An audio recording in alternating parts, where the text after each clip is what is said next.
I wonder if you feel it too, this profound sense of conflict in just living. A person has posed a question, one that I feel resonates with the very core of our modern struggle. They say, I work as a teacher and I am in constant conflict with the system of the school and the pattern of society. Must I give up all work? What is the right way to earn a living? Is there a way of living that does not perpetuate conflict? This is not just one person's question, is it? It is a question that tears at the heart of anyone who feels the deep friction between their own integrity and the machinery of the world we have built. Perhaps you are not a teacher in a school. Perhaps you are an engineer working for a vast corporation, or a doctor caught in a medical bureaucracy, or a marketer selling things that you know deep down do not bring human beings happiness. You see the values printed on the glossy posters in the office lobby, words like integrity and community. And then you see the reality of a system built on competition, on fear, on the bottom line. And you are torn apart by this contradiction. The questioner asks if they must give up all work, which is the cry of a mind that has reached a point of despair, believing that to participate is to be corrupted and to abstain is to starve. So they are asking something much deeper than just what job should I have. They are asking, is there a way to live in this world at all without being in a constant state of battle both with the world and with myself? This is a very complex question, and I feel we must go into it together, step by step, very patiently. The questioner identifies as a teacher, so let us begin there. What do we mean by a teacher? I am not just talking about the person who stands in front of a classroom, whether in a school, a college, or a university. What is the function of teaching? For most, a teacher is one who gives information, one who transmits knowledge about history, physics, mathematics, biology, and so on. This is the teaching of facts, of technology, of skills required to navigate the world and its systems. But is that all? The questioner feels a conflict which implies their role is more than just transmitting data about the Battle of Hastings or the laws of thermodynamics. The conflict arises when the system itself, the very structure of education, seems to be part of the pattern of society that creates fragmented, competitive, and fearful human beings. So, the question implies another kind of teacher, one who is not just learning with the student about a subject, but who is also in that very process learning about himself. This suggests a whole movement of learning that is not separate from living a process of understanding the entirety of life. So, I ask you, is there such a person as a psychological teacher? Apart from the technological subjects, the factual knowledge, is there anyone who can teach you about yourself? This is a tremendously important question. If I set myself up as a teacher, not of biology or physics, but as one who can psychologically inform you, what am I actually doing? Will you understand yourself by listening to me? Or will my pointing out simply help you to understand yourself? Do you see the subtle but profound difference? If I explain you to you, I become your authority, your interpreter, and you become dependent on me. You have merely exchanged the authority of the system for the authority of a person, and the conflict continues. So we must be extraordinarily clear and careful about what we mean by a teacher. Is there a psychological guide at all? Or are there only factual teachers, like a professor of chemistry or a neuroscientist? Is there anyone, anywhere, who can truly help you to understand yourself? Or is that an inquiry that one must, by its very nature, undertake alone? In our modern world, we have an explosion of self-proclaimed psychological teachers, haven't we? We call them gurus, influencers, life coaches, thought leaders. We follow them, we listen to their podcasts, we buy their books, we join their communities, all in the desperate hope that they will give us the key, the map, the 10-step plan to end our conflict and find peace. But in doing so, are we not just reinforcing the very pattern of seeking authority, of depending on another for our own clarity, which is the root of our confusion? Therefore, when I am sitting here speaking to you, am I your teacher? If I am, then I am doing you a terrible disservice. If you are listening to me to find an answer, a blueprint for your life, then we are both lost. It seems to me that the only function, if one can call it that, is to hold up a mirror in which you can see yourself, your own mind, your own conditioning, without distortion. The speaker, the words are not important. What is important is what you see in yourself as you listen. The questioner then realizes that their problem is not just the school system, it is their own life, a constant battle with myself. And so they ask, what shall I do? This brings us to the real crux of the matter, moving beyond the specific job to the whole of existence. What the questioner really wants to find out, and what I hope we want to find out, is what is right living. Now, what do you think what is right living? As society exists now, is there any right living? Let's be honest with ourselves. You have to earn a livelihood, you have to earn money.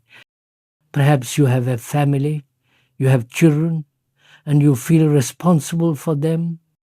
So you accept the system.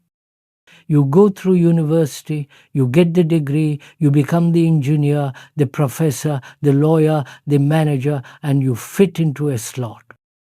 Given the society we have created, can one live rightly within it? Or does the search for a right living become a mere fantasy, a romantic escape, a utopia that has no basis in reality? Does it become a wish for something more while we continue to live in the what is? So I'm asking myself, and I hope you are asking yourself with the same intensity, what is one to do in a society which is so corrupt, which is riddled with such profound contradictions, in which there is so much injustice, violence, and sorrow? This is the society in which we live, and we are not separate from it. We are that society. Our ambition, our greed, our nationalism, our search for security is this society. And I, like the questioner, must ask, what shall I do? Now, as you listen to this, are you asking this question of yourself, or are you just waiting for me to tell you? Are you waiting for a conclusion, a new pattern to follow? If you are, I'm afraid we will completely miss the point, because it is the asking of the question, the inquiring with your whole being, that begins to burn away the confusion. What is one to do in a In a world that seems to be deteriorating, degenerating into tribalism, conflict, wars, violence, and terror, what is the right livelihood? Or perhaps we must ask an even more fundamental question. Is it possible to live in this society not only having a right livelihood, but also to live a life utterly without conflict? This is the core of the problem, isn't it? The questioner asks, and I ask you, is it possible to earn a livelihood righteously and also to end all conflict within oneself? Now, are these two separate things? Is earning a living one box and not having conflict a totally different, watertight compartment? Is this how we live? I believe this is precisely how we try to live, and it is the very source of our misery. We have fragmented our lives completely. We speak of a work life balance as if these were two opposing forces to be juggled, rather than a single unified flow of living.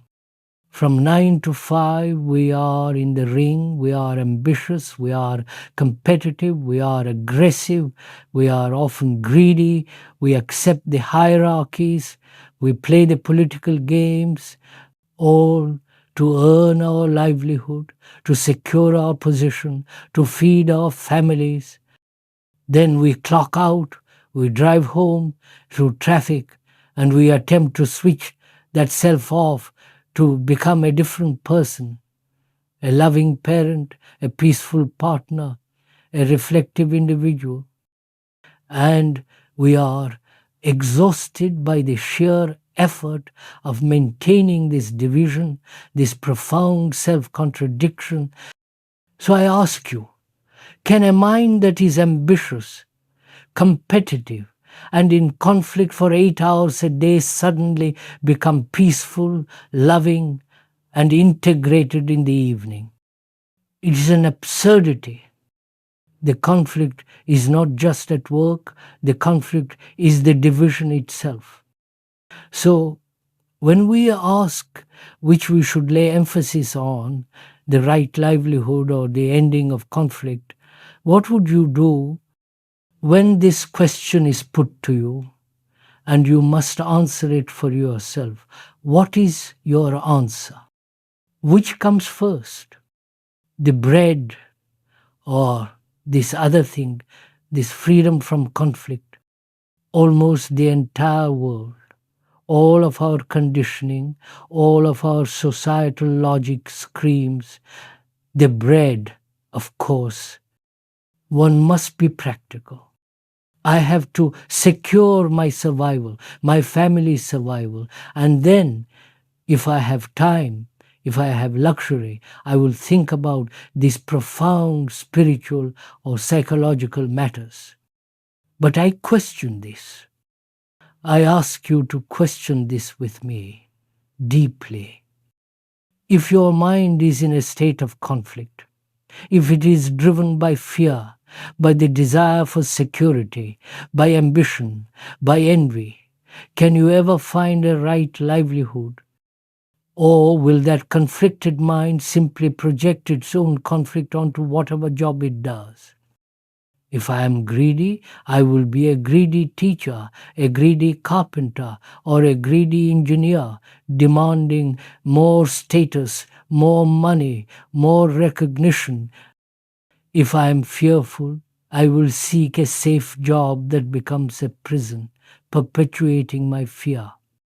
It seems to me that the inner state determines the outer action, and therefore, to put the bread first is to ensure that the conflict continues indefinitely. This requires an enormous sense of intelligence to see not the clever intelligence of the intellect, of argument and theory, but the deep, clear capacity to observe what is actually happening. We must see objectively what is happening both outwardly in society and inwardly in ourselves. and to realize profoundly that there is no difference between the outer and the inner. We are not innocent victims of a corrupt society. The society is corrupt because we are corrupt. The society is in conflict because we are in conflict. The society is greedy, nationalistic, and violent because our own hearts are filled with greed, tribalism, and violence. It is like a tide, as the original text suggests, a tide that goes out and comes in. We have created this society from our inner psychological chaos, and now that society, that outer structure, flows back into us, reinforcing the very chaos from which it was born. We are the creators of the prison, and we are also the prisoners. So, if I want to live in this world without conflict, I cannot start by trying to reform the world. I cannot start by finding the perfect job in an imperfect system. I must begin with the only thing I can actually control, the only source of the disorder, which is myself. I must understand how to live a life without a single conflict within my own consciousness. Now, when I say this, what is your immediate reaction? That's impossible. That's not practical. People have said for centuries that you cannot live that way, that conflict is just human nature, and that the only way to find peace is to run away. You must become a monk, a sannyasi.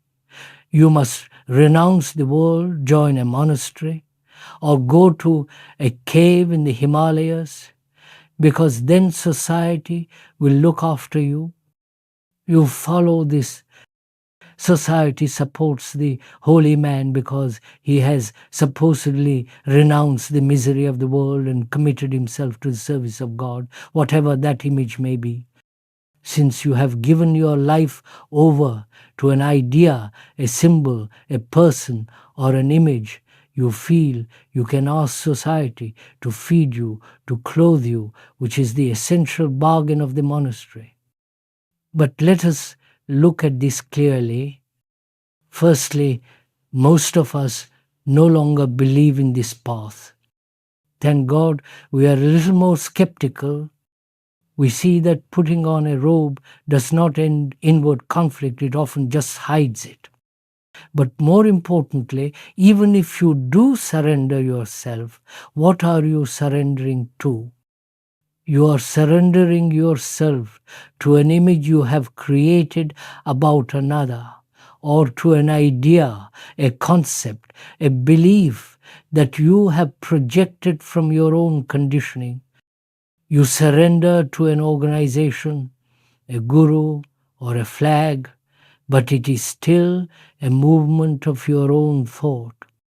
You have not escaped the prison of the self. You have merely decorated the walls and called it renunciation or devotion. So that path of escape is closed. There is no running away. You cannot escape yourself, because wherever you go, there you are. Your mind, with its fears, its attachments, and its conflicts, will be your companion in the monastery just as it is in the office. So, what shall we do?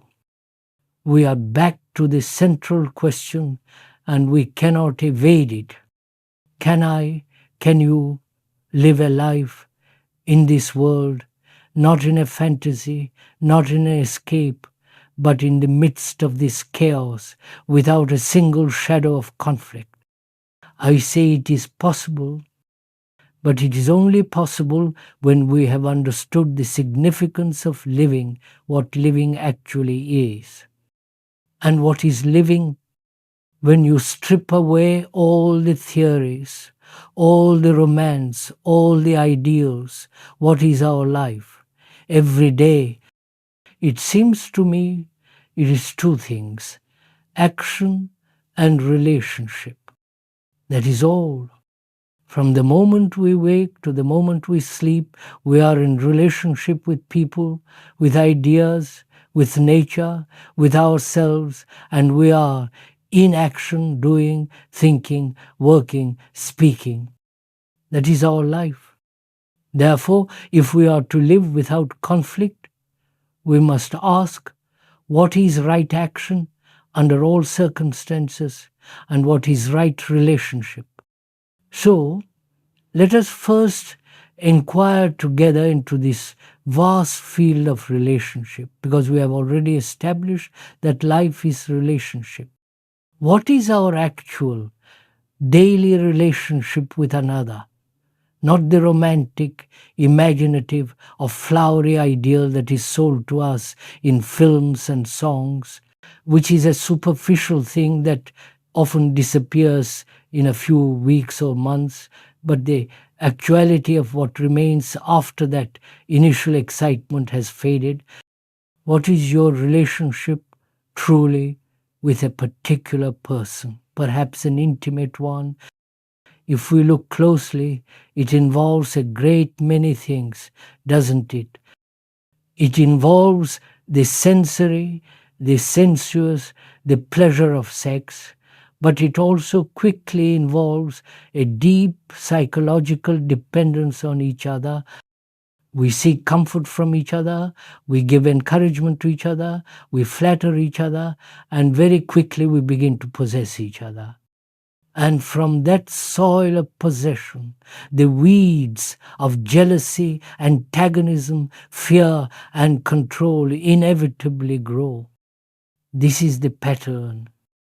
We see this same fragmentation in our daily lives, which we discussed earlier. The man or the woman goes off to the office or to the factory or logs on to the remote server, and there they are ambitious, greedy, competitive, and aggressive, fighting for their place on the ladder, because that is what the system demands for survival. We are forced to cultivate a professional persona that is hard, cunning, and self-interested. And then this same human being comes back home in the evening, closes the door, and tries to become a tame, friendly, perhaps affectionate husband or wife. But is this a true transformation, or is it just exhaustion? Are we being loving, or are we merely seeking a refuge, a foxhole from the battle we just left, using another person as a comfort, an escape from the brutality of our other self? We accept this profound contradiction as normal life, never seeing that this very division is the conflict we are trying to escape. We say this is wrong, we say it is absurd to live this way, and yet we continue in our old patterns, don't we? We accept the patterns set by society, by tradition, by our own desires. So, in order to find out what right relationship is, or if there is even such a thing, we must go into it seriously, which means we must first understand our dependence. Why do we depend so profoundly on each other, psychologically? I'm not talking about the functional dependence on the postman, the farmer, or the engineer, which is obvious and necessary. I am talking about the inward psychological clinging to another. Why is it, if we are truly honest with ourselves, that we are desperately lonely? Is there a vast, aching void in most of us, a profound sense of isolation, an emptiness that we are terrified to face? And so we seek to cover it, to fill it with another person. This is why our modern world, despite being more connected than ever, is an epidemic of loneliness. You can have 5,000 friends on social media, a constant stream of notifications and likes pinging on your phone, yet this inner emptiness remains untouched. And so we cling to a partner, a husband, a wife, hoping that their presence, their reassurance, their love will shield us from this vast terror of our own insufficiency. This dependence gives us a momentary sense of security, a protection against this vast, chaotic, and often terrifying world. And in the state of fear and loneliness, we say, I love you. But what do we mean by that? In that love, is there not always the sense of being possessed and the desire to possess? You are my wife, you are my husband, you are my partner. That word, my, is the very essence of possession. And when there is that situation, when one person feels they own another, then all the conflict of life begins. This is our actual present relationship with each other, intimate or otherwise. We create an image about each other and then we cling to that image. Do you see this? This is of the utmost importance. I am not in relationship with you as a living, breathing, changing, flowing human being. I am in relationship with the image I have created of you. This image is built from my past pleasures and pains, from the memories of what you said yesterday, from the hurts you gave me last week, from the comforts I expect from you tomorrow. And you, likewise, are in relationship with your image of me. So, what is actually happening? Two images which are built from the past, which are dead things, are pretending to be in communion. But an image is static, and life is movement. Life is a constant flow, a constant change. And the conflict arises the very moment you do something or say something that contradicts my image of you. I say, you've changed, as if change were a crime, rather than the very essence of life itself. My image is my security, and I demand that you conform to it, and you demand the same of me. And this we call relationship. One has to realize, and I mean realize it in your heart, not just intellectually, that the moment you are tied to another person, tied to an idea, tied to a belief, or tied to a concept, corruptiones begun, it is a very strong word, corruption, but I mean it precisely, a decay, a loss of integrity. If I, as a speaker, am tied to you, the audience, if I am dependent on you to give me encouragement, to fulfill myself by talking to you, if I need your applause to encourage my vanity, then I am corrupted. I will no longer speak what is true, I will begin to speak what you want to hear, to please you, to keep you coming back. I become a performer, a politician seeking your approval, and the truth is lost. This applies to all relationship. The moment I need you psychologically, I am no longer in communion with you, I am using you. My love is veiled in fear, the fear of losing you, the fear of being lonely again, the fear of my image being broken. So, can we live together without being tied, without being dependent on each other psychologically? Unless you find this out for yourself, you will always live in conflict because, as we said, life is relationship.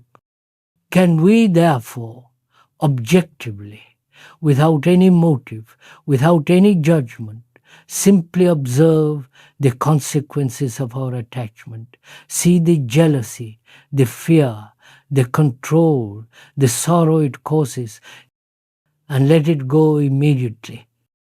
Now the mind is very clever. When it hears that attachment causes pain, it immediately creates the opposite. I must be detached. I struggle to be detached. But detachment is not the answer. Detachment is merely a reaction a running away from the fact of attachment. It is a state of building a wall around oneself, of becoming cynical, isolated, and numb. This is not freedom. There is no opposite. This is so important to understand. There is only what is. There is only the fact that I am attached.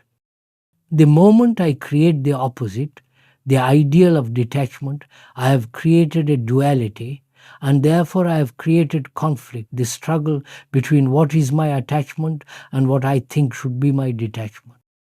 But there is no should be, there is only the fact of attachment. Can I look at it? Can I observe the whole nature of this attachment, see its entire structure without running away from it, without judging it, and without creating its artificial opposite? The mind, the brain, has been trained for centuries, educated to create the opposite. This is the mechanism of our conditioning. We observe what is, which might be a fact like I am violent, and immediately our training, our culture, our religion, our morality projects what should be, which is the ideal of I must not be violent or I must be peaceful. And in that very instant, in that division between the fact and the ideal, conflict is born. Do you see this?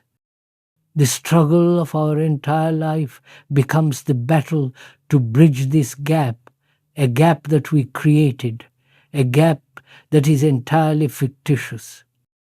We waste our energy for decades trying to become non-violent, never realizing that this non-violence is just a concept, an idea, a projection of a mind that is still violent.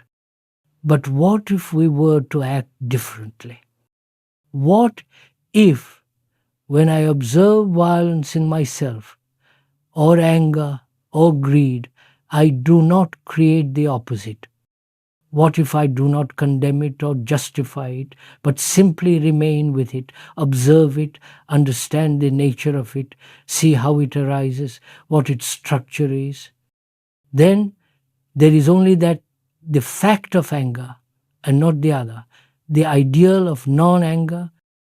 By doing this, you totally eliminate the quarrel, the struggle, the entire wasteful and agonizing conflict of the opposites. This is what we are talking about, living a life without conflict. We are pointing out how it can be done, and it must be done if one truly wants to live that way. You only deal with what is, everything else is an escape, a fantasy. I am angry. I don't say I should not be. I remain with the anger. I look at it, I feel its heat, I see what triggered it, I see the old memories associated with it, I give it my complete, choiceless attention without any desire to suppress it, go beyond it, or escape from it. And you will find, if you experiment with this, that the thing you are observing with this total, unconflicted attention, what is, begins to wither away. It only has life when you are in conflict with it. When you give it your full energy, it dissolves. Let's take a more painful example from the original text, a human tragedy. My son is dead. I was attached to that son. I had put all my hope in him. I wanted to fulfill my ambitions, my unlived life through him.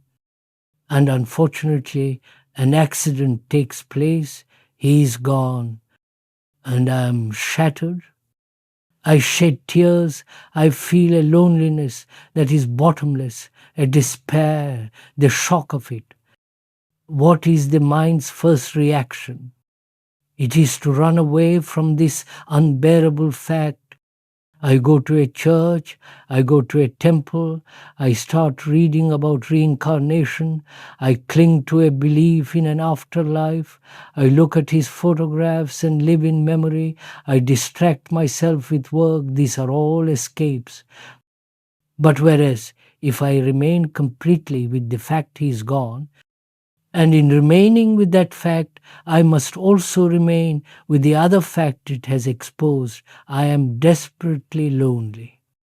I am lonely because I depended on him. I realize I have never understood this sense of isolation I carry, that I have been escaping from it all my life, using him as my cover.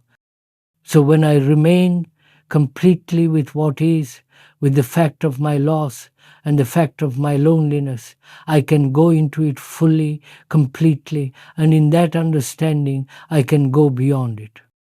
This is not a cold intellectual process. It is the very essence of human seriousness. This is a serious talk, a serious inquiry. It is not for casual curiosity or superficial criticism. One must criticize, one must doubt, but do not begin by doubting what the speaker is saying.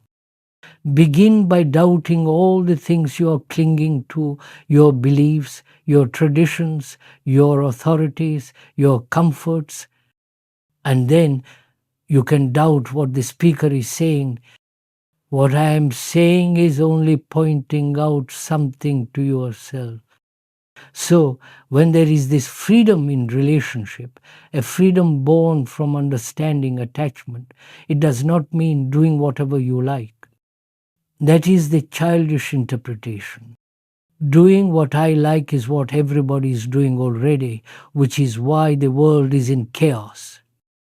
If I don't like my present partner, I change, I go off with another, and I create the agony of divorce, the conflict, and I simply repeat the same pattern of attachment and disappointment with a new person. Whereas, if I truly understood the nature of relationship, which can only exist when there is no attachment, when there is no image about each other, then, for the first time, there is real communion. This brings us to the second pillar of life. What is right action? We said life is relationship and action. You cannot escape these two. What is right action? By right, I mean an action that is precise, accurate, and true under all circumstances, whether in the Western culture or the Eastern culture, an action that is absolute, not relative. To find that out, we must first inquire, as we did with relationship, into what our action is now. What is our action based on? Please inquire into this with me. Either it is based on an ideal, a principle, or certain values we have been taught, or it is based on the impulse of I do what I want to do. The modern cry of the pop psychologists is don't have inhibition, do what you want, express yourself. But is that right action? Or is it just a reaction, a form of self-indulgence that creates more conflict? Or, if we are more sophisticated, our actions are based on our past. They are based on memories, on past experiences, on a projected concept, perhaps according to some political or religious authority, or some romantic ideal. This means you're always acting according to the past or according to a future which is merely a projection of the past. This is a fact, and I ask you, is that action at all? We have accepted this as action. This is our norm, our pattern. Our brain is conditioned to this. But I am questioning this. I am doubting this. I am saying that this is not action. It is all reaction. If my action is based on a past memory of an experience, then the past, which is dead, is dictating my action in the present, which is living. How can that be called action? It is just repetition. True action can only be when there is complete freedom from the past and the future. It is an action that is not based on motive. It is not directed or committed to a result. It is the action of seeing and doing simultaneously.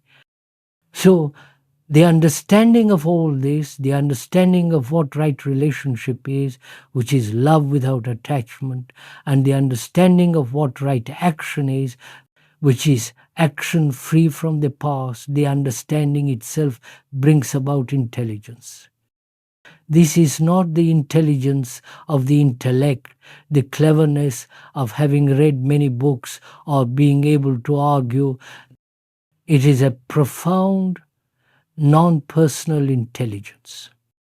It is not my intelligence or your intelligence, it is just intelligence. It is the state of a mind that is clear, that sees what is true and what is false, and that intelligence, and that alone, will dictate what you will do to earn a livelihood. You have understood.